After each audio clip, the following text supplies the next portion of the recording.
et on va lire quelques versets. Comme ça, on va rentrer dans le temps. Je vais inviter quelqu'un qui peut lire rapidement dans Hébreux chapitre 11, versets 35 à 38. Hébreux chapitre 11, versets 35 à 38. Si quelqu'un a trouvé et qui veut bien lire.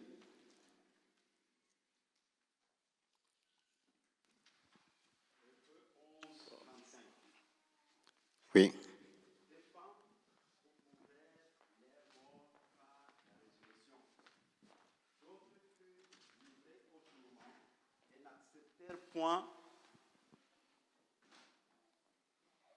N'acceptèrent point de délivrance afin d'obtenir une meilleure résurrection.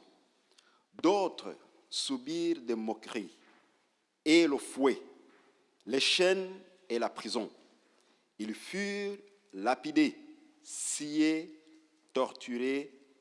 Ils moururent tués par l'épée. Ils allèrent çà et là, vêtus de peaux de brebis et de peaux de chèvre, dénués de tout, persécutés, maltraités. Jusqu'à 38. Okay. 38. Oui. Ceux dont le monde n'était pas digne, errant dans les déserts et les montagnes, et dans les cavernes et les antres de la terre. Amen, amen. On va chanter ce chant qui dit « Dans mon cœur, j'ai choisi de suivre Jésus ». Vous savez, on est en 2025. On a dit pas mal de choses concernant l'année 2024. Mais aujourd'hui, nous sommes en 2025. Et je prie ma prière et que ce soit également votre prière, que cette année-ci 2025, vous puissiez prendre la décision de suivre Jésus. De suivre Jésus. Et que fin 2025, début 2026, vous puissiez témoigner en disant, dans cette année-ci 2025, j'ai pris la décision de suivre Jésus. On va chanter ce chant. Dans mon cœur, j'ai choisi de suivre Jésus. En mon cœur, j'ai choisi de suivre Jésus. En mon cœur, j'ai choisi de suivre Jésus. Oui, pour toujours, oui, pour toujours. Amen, amen. Dans 2 Timothée, chapitre 3, verset 12, on nous dit ceci. Du reste, tous ceux qui veulent vivre avec piété en Jésus-Christ seront persécutés. Au monde, je dis non. Joyeux, je prends ma croix. Au monde, je dis non. J'accepte ma croix. Au monde, je dis non. J'accepte ma croix. Oui, pour toujours. Oui, pour toujours. J'aime beaucoup ce chant. J'aime énormément ce chant. Au monde, j'ai dit non pour suivre Jésus. Et dans mon cœur, j'ai pris la ferme décision de suivre le Seigneur. Et ce n'est pas une décision facile. Ce n'est pas une décision facile. Il y a notre Seigneur qui a dit un jour que vous aurez des tribulations. Et puis il va encore dire, prenez courage, car j'ai vaincu le monde. Prenez courage, car j'ai vaincu le monde. Et les apôtres également, dont Paul va nous révéler en nous disant que tous ceux qui ont décidé de suivre Jésus, ils seront persécutés. Mais Jésus dit, prends courage, je suis avec toi. 2024, j'ai été avec toi, tu as témoigné, et 2025, je serai également avec toi. Prends courage. Vous savez, comme je disais, et c'est le titre de mon message, c'est « Sois vainqueur de la persécution ». Vous savez, c'est un message que on peut ne pas vouloir donner ou recevoir, mais c'est réel dans la vie chrétienne. Il y a des temps où on traverse des temps de bonheur, des temps de joie, des temps de guérison, des temps de restauration, des temps de prière, mais aussi des temps difficiles, des temps de persécution. Et lorsqu'on parle de persécution, la persécution se passe à deux niveaux.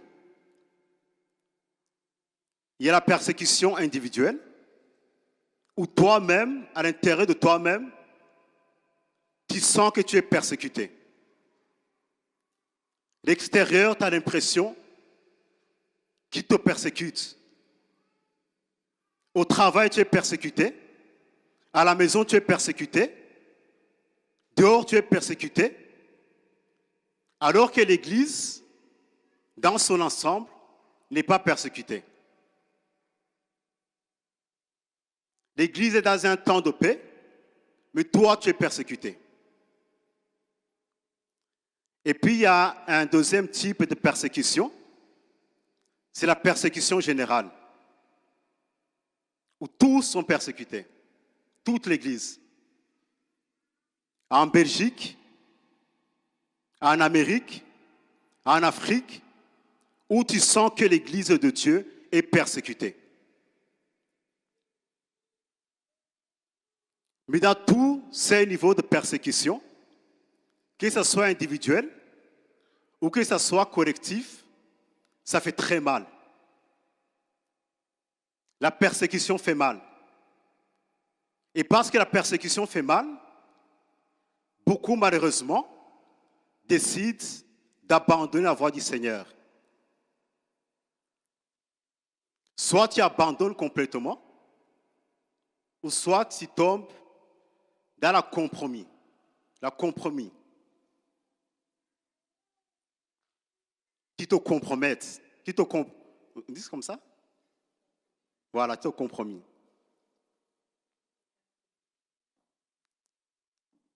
Tu es persécuté. Au travail, on te persécute.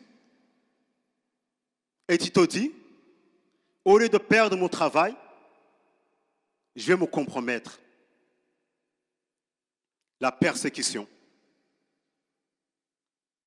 Mais le Seigneur, dans sa parole, nous a dit que seuls ceux qui vaincront la persécution seront sauvés.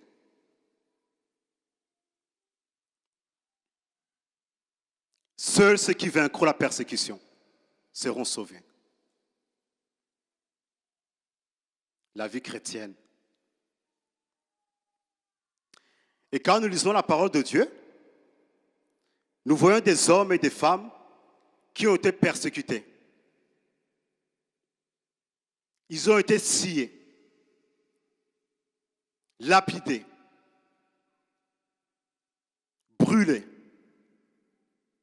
mis en prison à cause de l'évangile. Mais ils ont pu tenir. Ils ont vaincu la persécution. Et quand nous voyons ces personnes, on se dit, mais comment est-ce qu'ils sont arrivés à faire cela? La personne qui nous a dit chaste, il nous a dit que ces femmes et ces hommes, pendant qu'on les torturait, ils avaient la possibilité de sortir de la persécution. Mais ils ont refusé. Et la Bible nous dit dans Jacques 5 que ces personnes-là, ils ont la même chair, ils sont de la même nature que nous autres. Ce ne sont pas des super-héros, ce n'est pas des demi-dieux, mais c'est des personnes de la même nature que toi et moi. Mais pourtant, nous, quand on est persécutés, on tombe facilement. Il tombe facilement. Et ici, j'aimerais, à travers ce message, vous encourager. Et vous donner 4 choses que toi et moi, nous devons posséder en 2025 et dans les années à venir. L'apôtre Paul a dit que dans les temps derniers, les temps seront difficiles, très difficiles. Et si tu ne possèdes pas ces 4 choses, il te sera difficile de tenir. 2025, 2026 et les années à venir. 4 choses. Et avant de les citer, je vais vous donner quelques exemples des personnes que j'admire, des modèles, des personnes qui ont pu résister, qui ont vaincu la persécution. Vous connaissez les 3 amis de Daniel, Shadrach, Meshach et Abnego. Un jour, le roi de Babylone, il va les dire de venir. Il va les poser une question. Il va dire, mais est-ce que c'est vrai ce que j'attends de vous? J'ai sorti une loi qui dit que vous devez adorer ma statue. Vous devez vous prosterner. Mais j'attends que, au lieu de vous prosterner devant la statue, vous vous prosternez devant un autre Dieu. Je ne sais pas si on se rend compte de cela, mais si l'Esprit de Dieu pouvait nous transporter et nous déposer dans la période, dans l'époque de ces 3 amis de Daniel, on comprendrait. Le roi de Babylone, c'était un homme cruel, un idolâtre, qui tuait les gens. Et il te pose la question. Il te pose la question. Pourquoi est-ce que tu n'adores pas mon Dieu? Pourquoi est-ce que tu n'adores pas la statue? Et j'aime ce que ses amis ont répondu.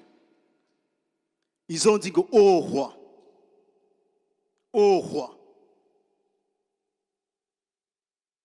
en cela, je n'ai même pas besoin de te répondre. Quel niveau? Ô roi, tu aurais pu me poser d'autres questions. Tu aurais dû te poser d'autres questions, tu aurais répondu. Mais concernant notre Dieu,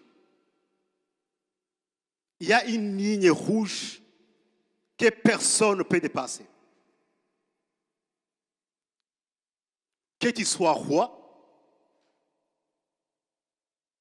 que tu sois président, la ligne rouge, c'est l'adoration à notre Dieu.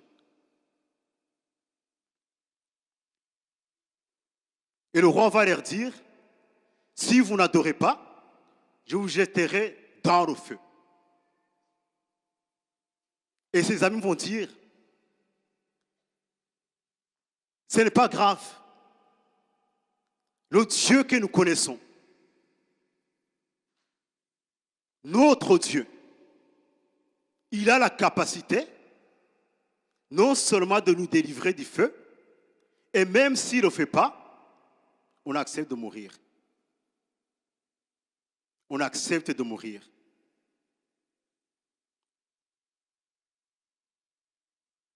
Parlons de Daniel. La même loi. On nous dit que pendant 30 jours, quiconque voudra prier devra prier le roi. 3 options. Soit tu ne pries pas, et c'est bon. Ou bien si tu décides de prier, deuxième option, tu pries le roi. Troisième option, si tu pries un autre Dieu, l'Éternel, tu seras dévoré par des lions. À toi de choisir.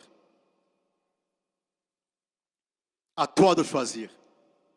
Vous savez, en réfléchissant, je me suis dit que certains d'entre nous, on prendrait peut-être l'option 1.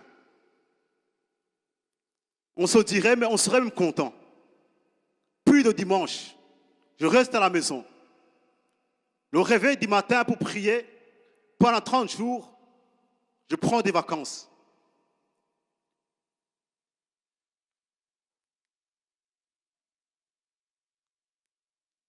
Si dimanche, où tu te reposes, vous savez, à certains, quand ils viennent à l'église, ils traînent les pieds. C'est comme s'ils étaient obligés de venir à l'église.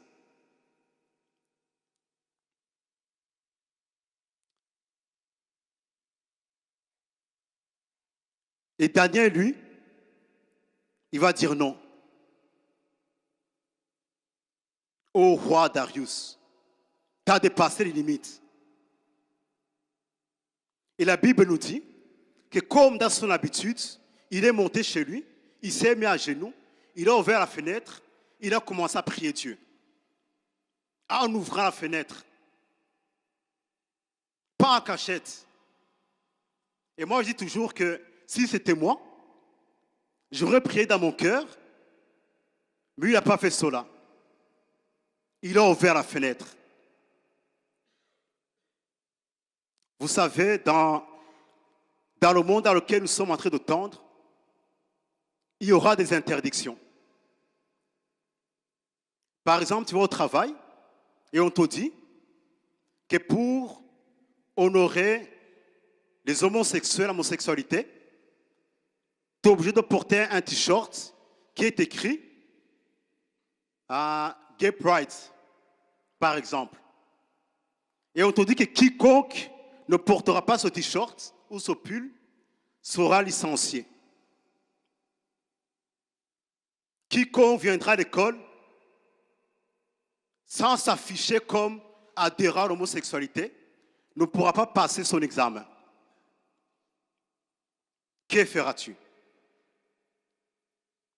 Tu dois payer ton crédit. Que feras-tu?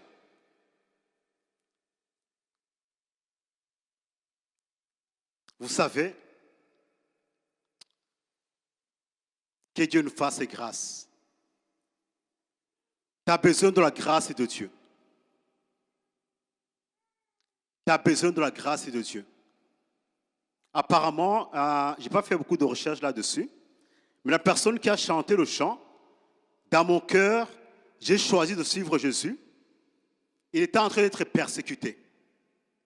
Il traversait la mort, mais il a accepté. Troisième personnage, Job, il perd tout.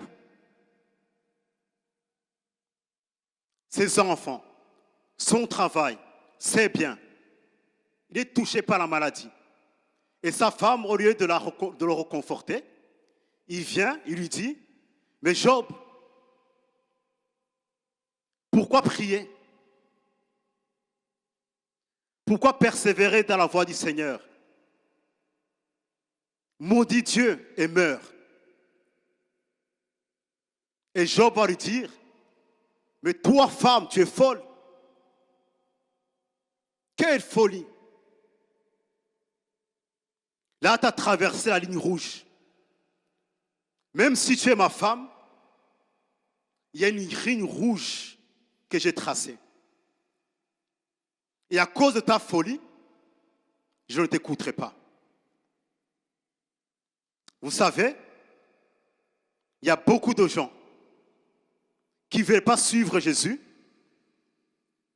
à cause de leurs amis.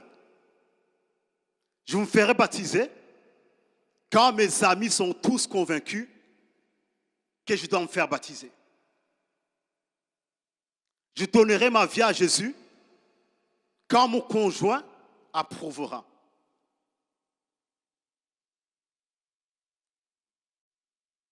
Vous savez, le salut est personnel. La repentance est personnelle. Quand tu te présenteras devant Dieu, tu ne pourras pas dire « Seigneur, je ne t'ai pas servi à cause de mon mari. Je ne t'ai pas servi à cause de mes amis. Je ne me suis pas repenti à cause de mon prof. » Le salut est personnel. Vous savez, il y a l'exemple d'Adam et Ève. Ève va faire pécher Adam.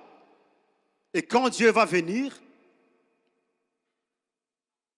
il va demander à Adam, pourquoi tu as péché? Et Adam va dire, non, c'est à cause de ma femme. Cette femme que tu m'as donnée, c'est toi qui l'as mis à côté de moi. C'est elle qui m'a poussé à pécher. Et vous savez la suite. Dieu a puni Ève et Dieu a puni Adam.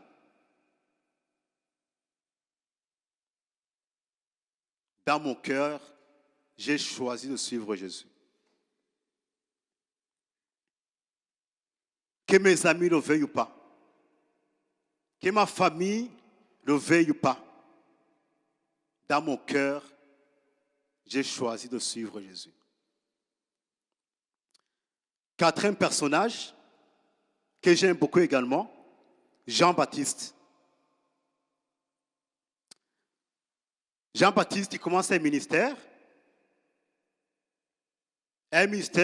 glorieux.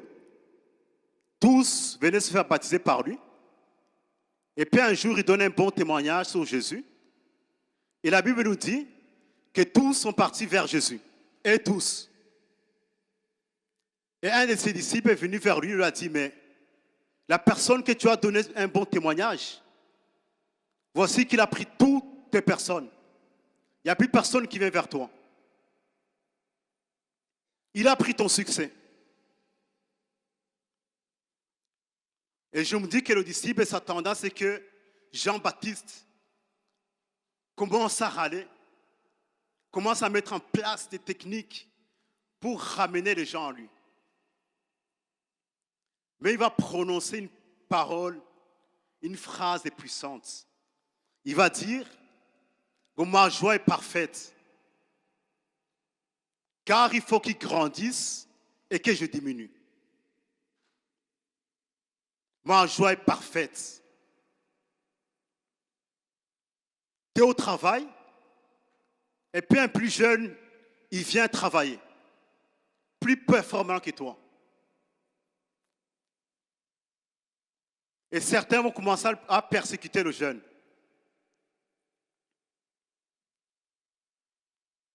Il faut que je diminue et qu'il lui grandisse.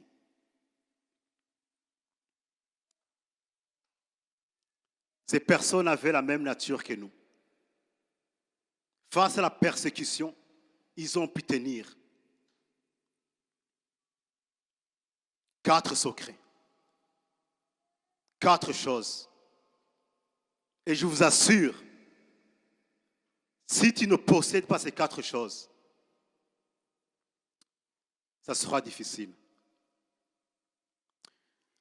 Première chose, premier secret, et j'aime beaucoup le dire, et je n'ai pas trop m'y attarder, je vous ai déjà partagé cela, c'est connaître Dieu.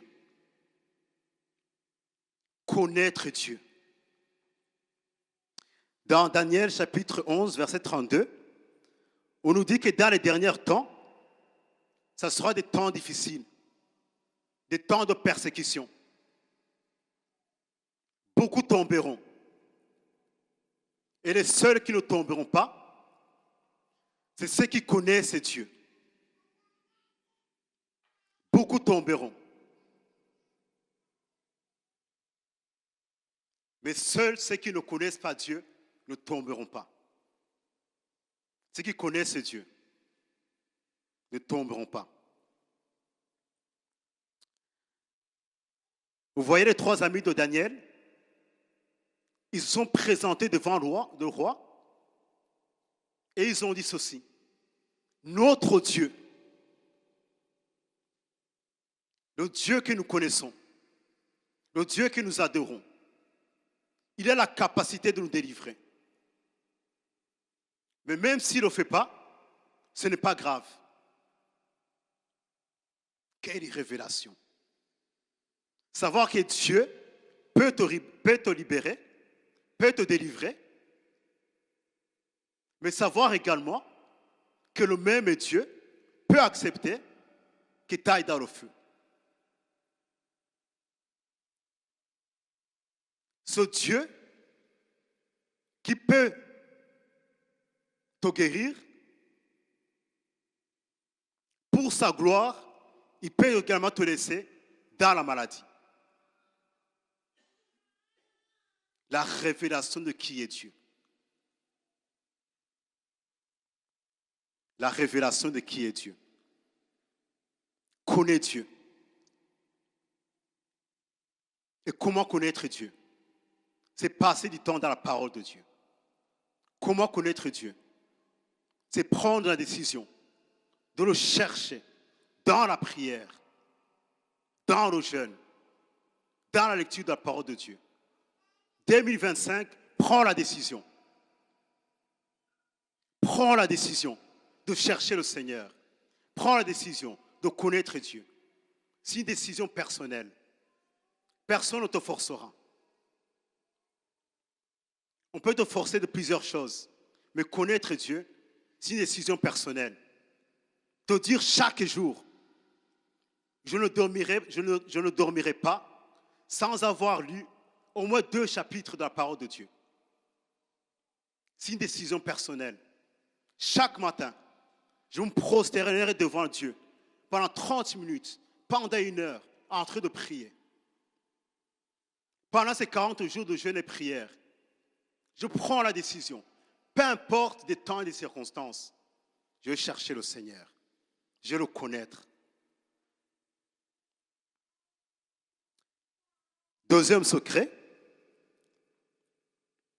c'est que ces personnes, Dieu les parlait personnellement. Ce n'est pas des gens qui marchaient dans la masse. Comme parfois nous marchons dans la masse. On vient dans la masse. On prie dans la masse. Mais ces personnes avaient la révélation de qui est Dieu. Ces personnes avaient reçu la révélation de leur avenir, de ce qu'ils allaient traverser. Et je t'assure, le chemin que tu as suivi, si tu ne prends pas le temps de recevoir ta révélation personnelle, il te sera difficile de vaincre. Il te sera difficile. Jean-Baptiste, on vient, on lui dit, cet homme, il a pris ton succès. Et Jean-Baptiste va dire, ma joie est parfaite. Il faut que je diminue et que lui grandisse. Et pourquoi est-ce qu'il a dit cela? Il a la même nature que nous, les mêmes pensées que nous, la même chair que nous, les mêmes désirs que nous. Mais il a dit cela parce qu'il avait déjà reçu la révélation. Avant qu'il commence son ministère, Dieu l'avait parlé. Il avait dit, ton ministère, c'est de préparer le chemin à celui qui viendra après moi, après toi. Prépare le chemin. Une fois que tu auras préparé le chemin, celui qui viendra après toi, il sera plus grand que toi. qui t'humiliera devant lui et lui grandira. La révélation.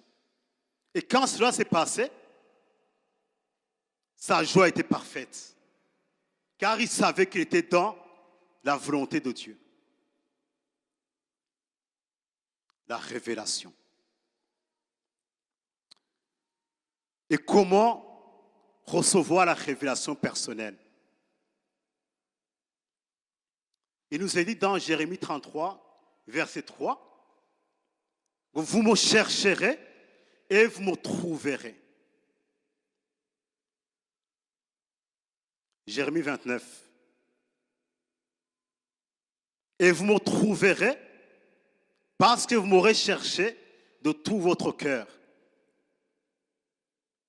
Et quand vous me trouverez, je vous révélerai des réalités, des choses que vous ignorez. Et je vous assure, tu as besoin que Dieu te révèle des choses que tu ignores. Des choses que tu ignores. Connais Dieu et reçois ta révélation. Troisième chose, c'est des gens qui aimaient Dieu. Ces personnes aimaient Dieu. Accepter d'être persécuté, c'est que tu aimes Dieu. C'est que tu aimes Jésus. Vous savez, tu peux venir prier, mais tu n'aimes pas Dieu.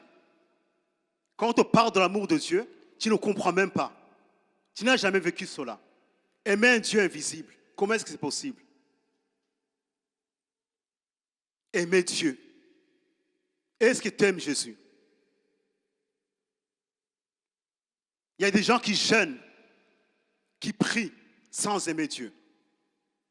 Qui jeûnent, qui prient pour ton propre bien. Par le jeûne et par la prière, on reçoit la paix. On reçoit l'onction. Par le jeûne, on perd des kilos. On est ressourcé. Tu jeûnes sans aimer Dieu. Tu pries sans aimer Dieu. Tu viens le dimanche sans aimer Dieu. Est-ce que tu aimes Dieu? Est-ce que tu aimes Jésus? Vous savez, Jésus a parlé à Pierre, il lui a dit, Pierre, suis-moi. Je vais te révéler quelque chose. Et Jésus a posé une question 3 fois. Pierre, Pierre, m'aimes-tu? Et Pierre va dire, oui, je t'aime, Seigneur. Et Jésus va le regarder et va lui dire, mais est-ce que tu m'aimes réellement? Oui, je t'aime, Seigneur. Est-ce que tu m'aimes réellement? Et Pierre va pleurer. Il va dire, oui, Seigneur, je t'aime réellement. Et Jésus lui a dit, ok, suis-moi. Et je vais te révéler des choses qui vont t'arriver. Est-ce que tu aimes Dieu? La même question t'est posée. Vous savez, aimer Dieu, c'est un don. Tu ne peux pas te forcer d'aimer Dieu. C'est impossible. La Bible nous dit que l'amour de Dieu est déversé dans nos cœurs par le Saint-Esprit.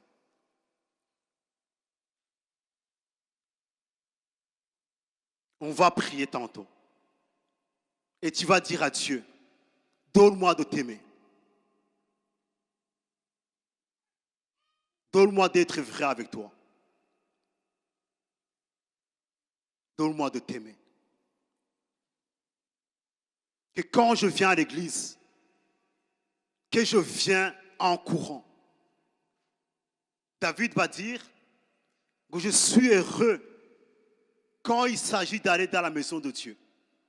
Est-ce que tu es heureux d'être ici? Dernière chose, quatrième secret, c'est que ces personnes avaient la pensée de l'éternité. Ils ne pensaient pas qu'aux choses de ce monde. Ils avaient la pensée de l'éternité. Ils voyaient les choses de ce monde comme de la boue.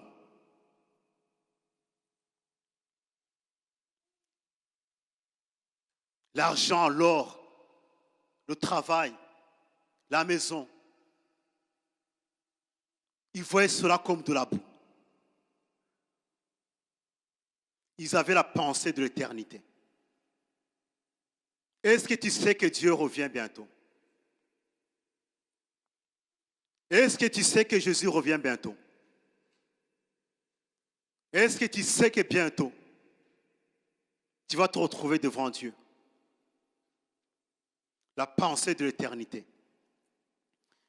Le verset que Chaste a lu, on nous dit qu'il y a des femmes, on les a brûlées, persécutées, maltraitées, tourmentées. Et pendant qu'on les tourmentait, on les a offert la possibilité d'abandonner le Seigneur. Et ils ont refusé. Ils ont dit non. On a la pensée de l'éternité. On a la pensée de l'éternité. Est-ce que tu as la pensée de l'éternité? J'aime comment ce verset se termine. Le verset 38 commence plutôt. On nous dit que ces personnes qui connaissent Dieu, qui ont des révélations personnelles, qui aiment Dieu, qui ont la pensée de l'éternité. On dit que ces personnes, eux dont le monde n'était pas digne. Vous imaginez quel niveau? Arriver à un niveau où le monde n'est pas digne de toi. Arriver à un temps, à un moment de ta vie, où le monde t'observe et il te dit non, tu n'es pas digne d'être parmi nous. Vous savez, il y a Enoch, je pense à cela. On nous dit que pendant 300 ans, il a marché avec Dieu. Il a aimé Dieu. Il a suivi le Seigneur jusqu'à ce que le monde, j'aime Dieu, j'aime la parole de Dieu, jusqu'à ce que le monde trouve qu'il n'était plus possible qu'il soit là.